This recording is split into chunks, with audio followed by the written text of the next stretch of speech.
The ballroom shimmered under golden lights. Crystal glasses clinked, laughter echoed, and a live jazz band played softly in the background. It was one of those elite charity events where the rich came to be seen doing good. Among the guests stood AOC Alexandria Ocasio-Cortez, graceful yet grounded, her eyes scanning the room with quiet observation. She was invited by the host himself, a billionaire known as Mr. Caldwell, famous for his wealth and his arrogance. Caldwell strutted through the hall like he owned not just the mansion but everyone in it. He raised his glass, smirking at his circle of powerful friends. To success, he toasted, and to those who serve it. The crowd laughed, clinking glasses again. Behind them, quietly and unnoticed, the maids and waiters moved swiftly, refilling drinks, clearing plates, keeping the illusion of perfection alive. One of them was Maria, a black maid in her late 30s. She smiled politely, though her eyes showed exhaustion. Standing near the back door was her young son Jamal, maybe 12 years old. Maria couldn't afford childcare,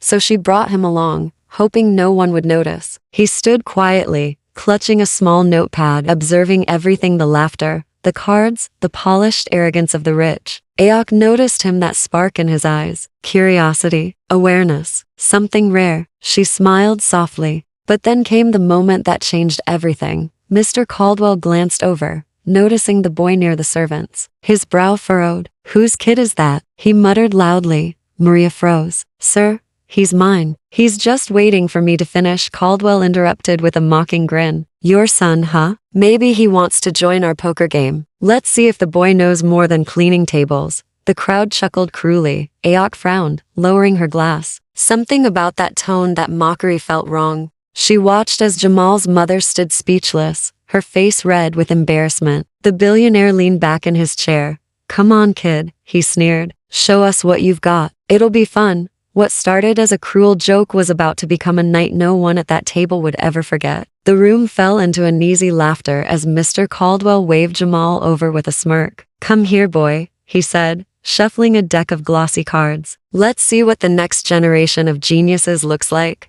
Maria froze, her hands trembling as she held a tray of champagne flutes. "Sir, please," she said softly. "He's just a child," but Caldwell cut her off with a sharp look. "Relax, Maria. It's just a joke. We're having fun, aren't we?" The crowd chuckled again, though a few faces turned uneasy. AOC, standing near the edge of the poker table, folded her arms and watched closely. Her jaw tightened. She'd seen this before: rich men treating poor families like props in their own show of power. Jamal hesitated, looking up at his mother. Her eyes pleaded silently, "It's okay, sweetheart. Don't make trouble." But the boy, calm and curious, stepped forward. "Okay, sir," he said softly. Caldwell smirked. "Brave one, aren't you?" He tossed a card across the table. "Ever played poker before, kid?" Jamal shook his head. "No, sir, but I've seen people play." That made Caldwell laugh out loud. "Oh, this'll be good. Someone get a camera ready. This is going to be priceless."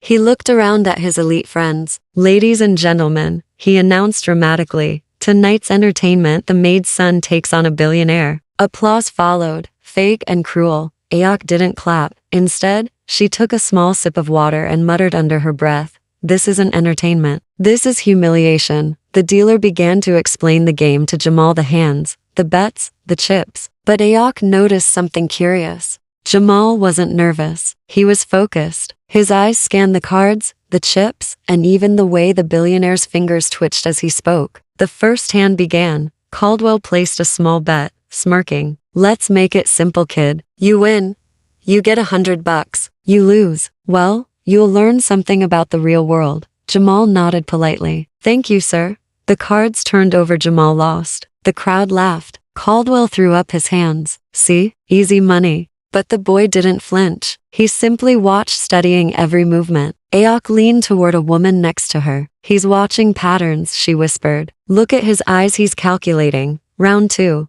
Caldwell bet big again, grinning like a predator. "All in, champ?" Jamal nodded again, copying his tone perfectly. "All in."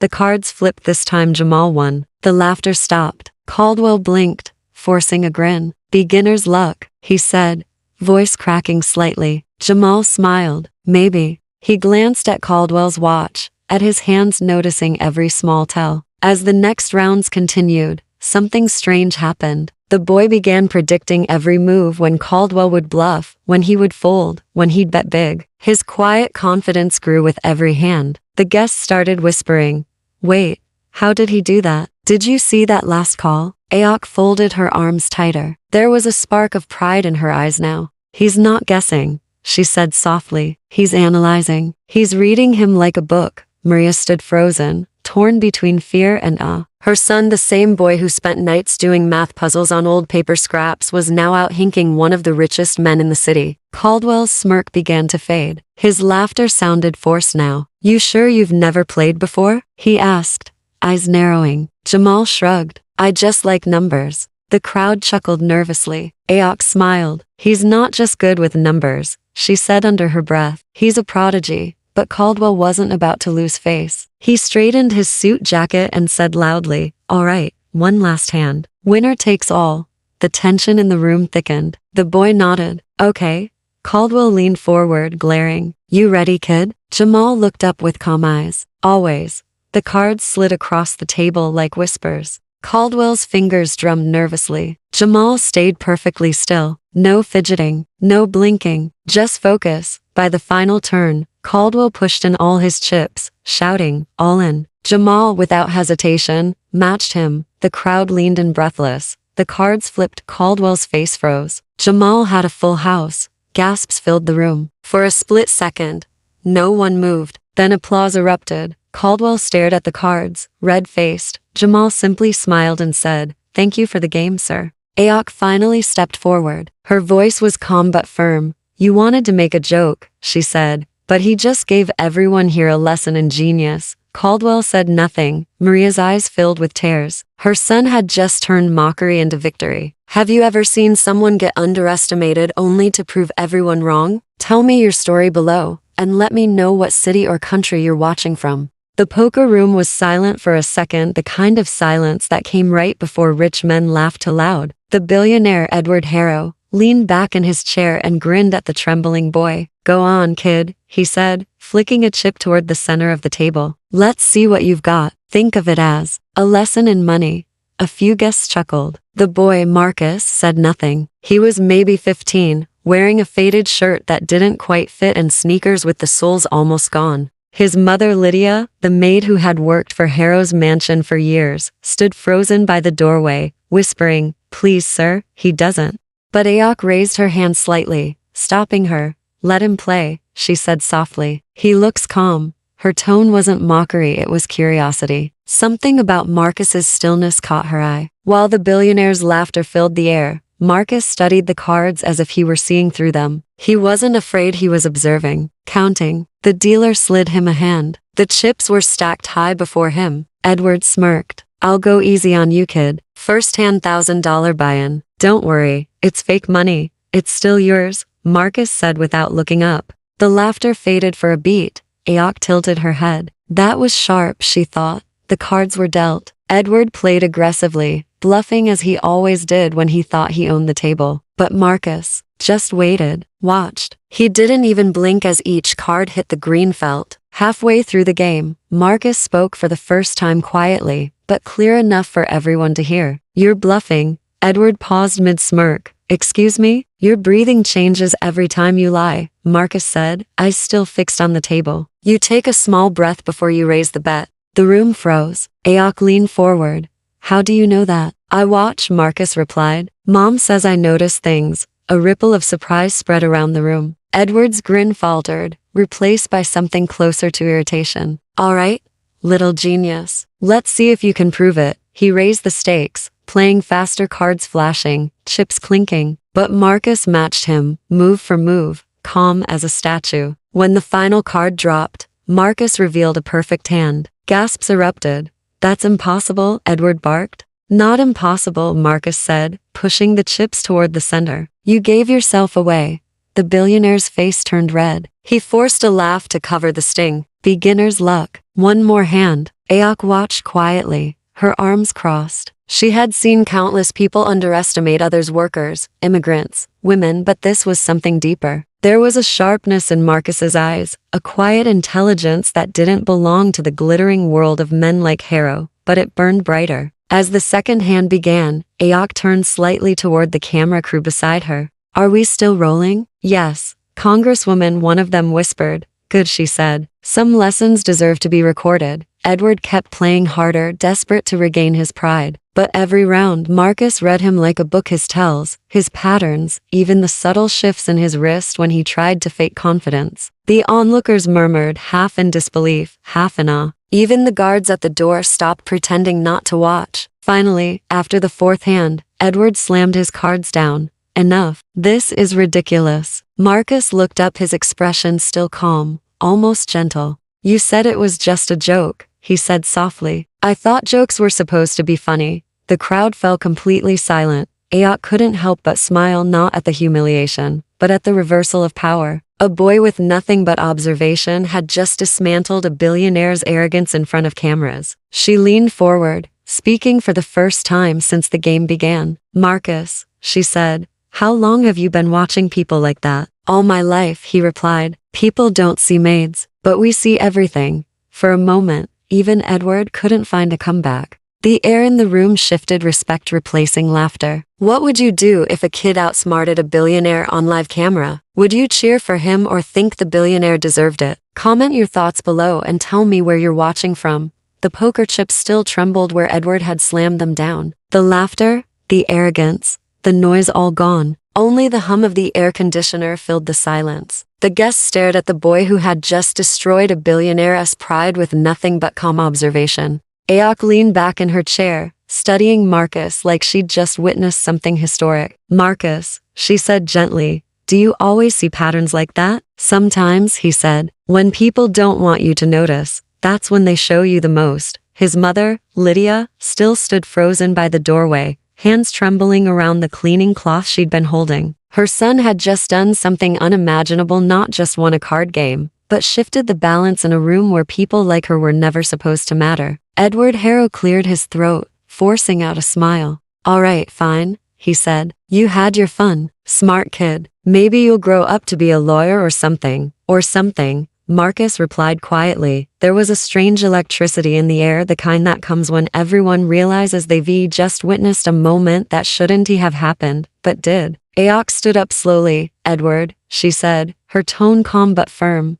You called this a joke. You made a child your entertainment. Do you realize what that says about power in this country? Edward's smile faltered. Come on, Congresswoman, don't make this political. Everything is political when dignity is involved, she replied. You mocked a maid's son because you thought his life was worth less than yours. But tonight, he proved otherwise. Her voice wasn't loud, but it carried. The cameras, still rolling quietly in the corner, caught every word. Marcus looked confused. I didn't mean to make anyone mad, he said softly. You didn't, Aok said, smiling. You just told the truth in a language they didn't expect. Math, logic, and calm. She turned toward Lydia. You raised him well, she said. Lydia wiped a tear. All I ever told him was to pay attention. I didn't know it would matter. Outside the room, one of the cameramen whispered to his colleague. This footage, it's gold. You mean viral, the other said. Within hours, clips began to circulate. Someone uploaded the moment Marcus said, people don't see maids, but we see everything. It exploded. By morning, it was on every major social media feed. Hashtag Maid Son Genius, hashtag OC Moment, hashtag Poker Truth. Millions watched the quiet confidence of a boy dismantling the arrogance of wealth. The internet was divided. Some called it staged, others called it divine justice, but everyone was watching. Aok woke up the next day to thousands of messages. Activists, teachers, and even psychologists were sharing clips of Marcus, calling him a symbol of insane intelligence. She smiled. Good, she said to her aide. Let's use this. Her office released a statement. No child should be made a spectacle for the amusement of the powerful. Marcus reminded us that brilliance has no uniform, and dignity has no price tag. Meanwhile, Edward Harrow hid behind PR statements, blaming misunderstood humor. But the internet had already decided. This wasn't a misunderstanding, it was exposure. Every news panel played the same clip, Aok's calm face beside the billionaire's frozen shock, and Marcus's voice cutting through the noise.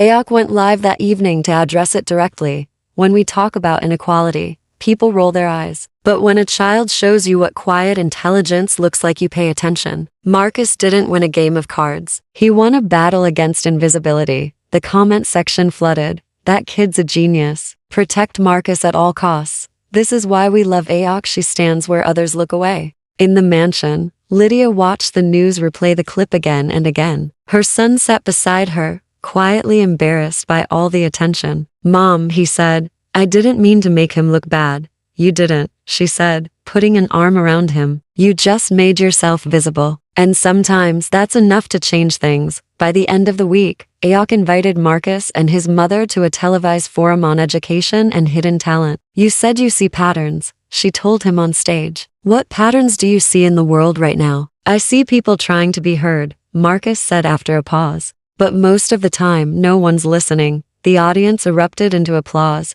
AOC smiled. "Well, we're listening now. Do you think the billionaire deserved what happened, or was Marcus just too smart for the room?" Comment your thoughts below and tell me where you're watching from. This story's not over yet. The following week, the entire country seemed to be talking about one thing: the poker night. Clips of Marcus's calm defiance and AOC's sharp words had reached every screen, from classrooms to corporate boardrooms. Morning talk shows dissected it, late-night comedians joked about it, and political commentators argued whether AOC had humiliated a respected businessman or simply revealed the truth about class and race in America. But to Marcus and his mother Lydia, the attention was surreal. Their phone never stopped buzzing. Some messages were kind: "Your son is amazing. You must be so proud." Others were cruel: "You embarrassed a good man. Keep politics out of private parties."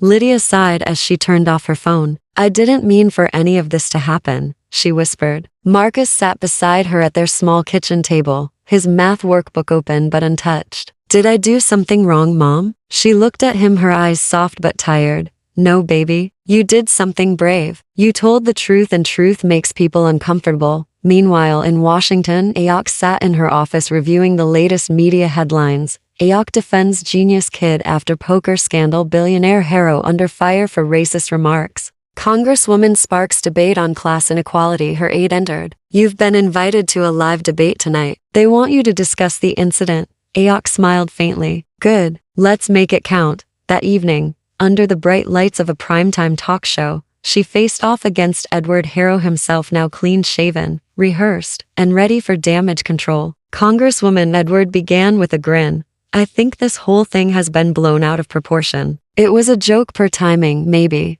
but a joke nonetheless. The boy wasn't harmed." "Wasn't harmed?" AOC repeated, leaning forward. "You humiliated his mother in front of a crowd. You mocked her child for being poor. Then you called it humor. That's not harmless, that's habitual." The audience clapped. Edward shifted uneasily.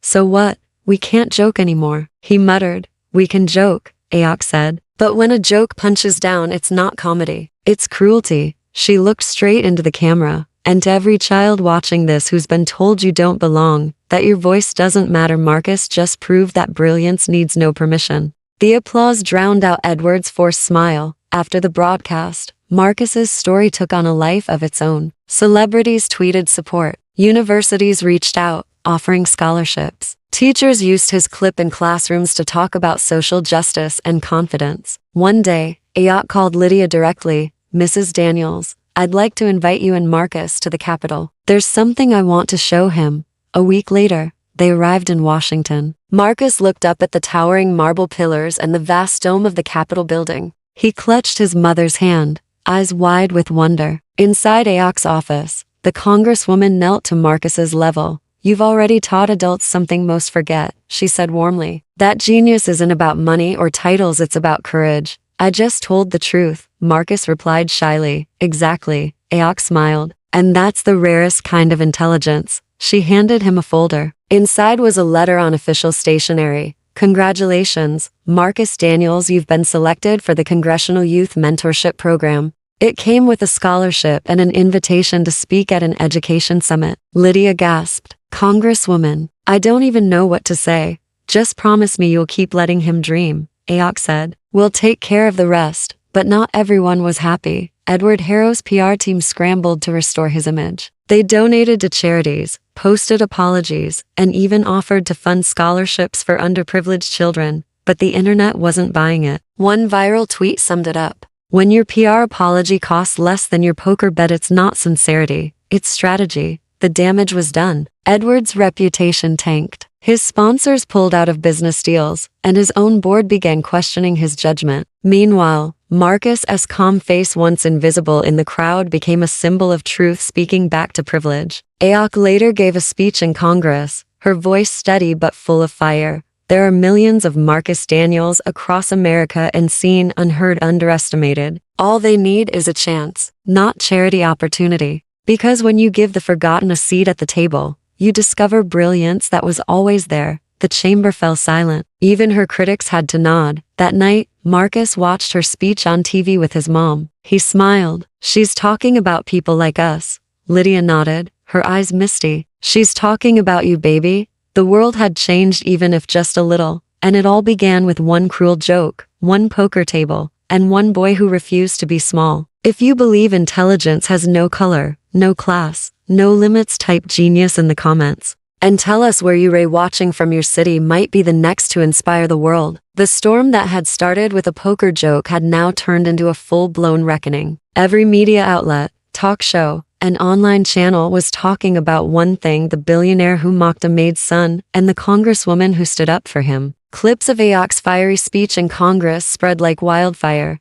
Dignity isn't a privilege for the rich, she had said. It's a right for every human being. Those words became a rallying cry. Protesters carried signs with Marcus's face on them. Hashtags like #RespectAllGenius and #Justice for Marcus trended across platforms. Students wrote essays about him. Artists painted murals. A quiet boy had become the face of something far bigger than himself. But for Edward Harrow, the billionaire whose arrogance started it all, life was falling apart fast. One morning, he sat alone in his massive penthouse office overlooking Manhattan. The skyline shimmered, but his world felt gray. His phone buzzed with yet another alert. Breaking news. Harrow Industries board announces internal investigation. He threw the phone aside, staring at the framed magazine covers on his wall. Self-made titan, the billionaire who built an empire. Now all he saw was emptiness. His assistant knocked softly. "Sir, reporters are outside again." "Let them stay," Edward muttered. "They already think they know me." For the first time,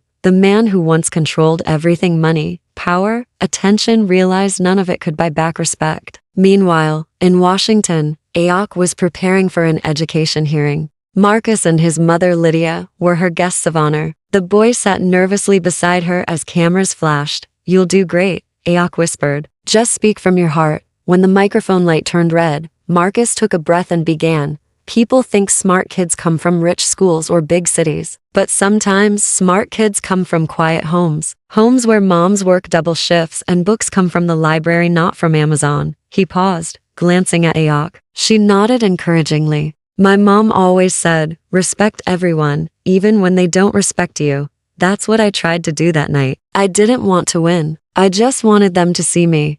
The room was silent, lawmakers, journalists, and guests all listening. Then, a wave of applause filled the hall. Outside the chamber, the media swarmed. "Marcus, how does it feel to be famous?" One reporter asked. "I'm not famous," Marcus said shyly. "I just got lucky someone recorded it." AOC smiled. "Not luck," she corrected. "Light always finds a way to shine even through cracks." That quote hit the headlines within hours. It became the line people repeated across social media. #LightThroughCracks trended globally. Edward Harrow, watching from his penthouse, saw the clip play on his TV. He stared at the young boy, calm, poised, unbothered by fame, and something shifted inside him. The next morning, he requested a meeting with AOC. At first, she hesitated. "Why would I meet the man who mocked a child?" Her aide said, "Maybe because he's finally willing to listen." The meeting was quiet, behind closed doors. Edward looked older, humbled. The usual arrogance was gone.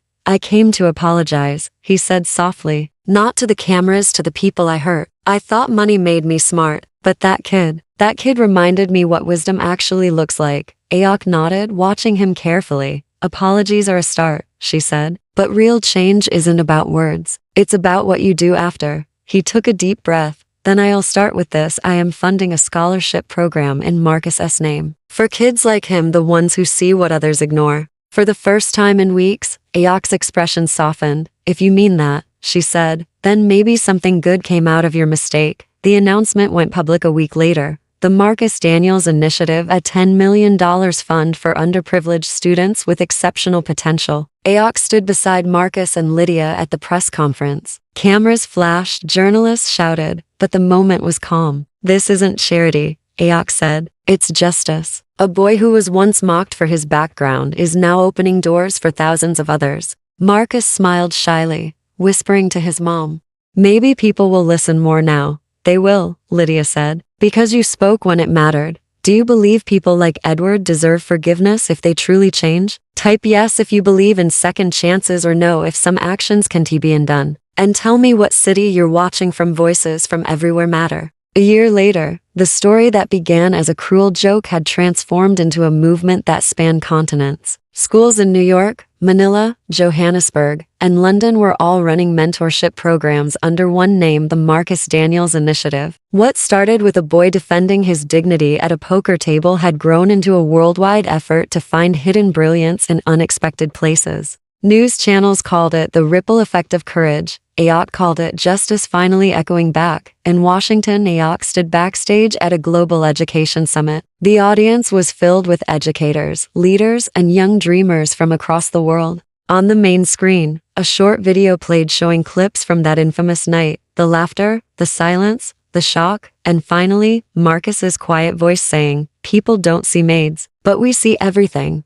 When the lights came up, the crowd erupted in applause. AOC walked onto the stage, smiling. 1 year ago, she began, a child reminded us that intelligence doesn't wear designer suits. It doesn't sit behind boardroom tables. Sometimes, it wears hand-me-down clothes and waits quietly while the world overlooks it. She paused, letting the silence carry her words. Marcus Daniels didn't just win a poker game. He revealed a truth that respect and wisdom are not privileges of wealth. They're the right of every human being. The cameras panned to Marcus in the front row, sitting proudly beside his mother. He was taller now, more confident, but still the same quiet boy with sharp eyes. AOC smiled at him before turning back to the audience. Our mission now is simple: to see the unseen, to listen before judging, and to believe that brilliance can bloom anywhere, even where society least expects it. The crowd stood in thunderous applause. Later that night, Marcus stood outside the Capitol steps, looking up at the stars. His mom wrapped an arm around him. "You proud of yourself?" she asked softly.